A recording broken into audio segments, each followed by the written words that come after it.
Hello everyone and welcome to another easy way video where I'm going to teach you how you can download Java for Minecraft in 2024.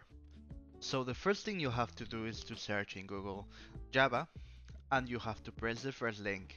So you have to wait a few seconds to the screen to appear, and once you're here you have to press this big green button that says download Java. So it will bring you to this website where you have to click again the download Java button and it will bring you a download of GRA and you have to save it.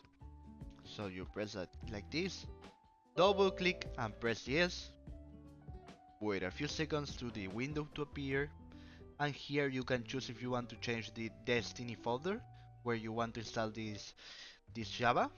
So in my case I'm going to do that, so I'm going to save it on another disk.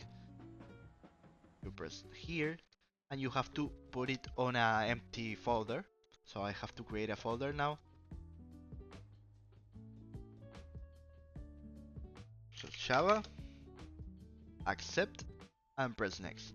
So Java will begin to install right now. You have to be patient. It can take a few moments depending on your PC. If your PC is very old, it can take a lot longer. If you are using an SSD, you will be able to do it in a blink. So this is it. So this is the way you can install Java to play Minecraft. If this video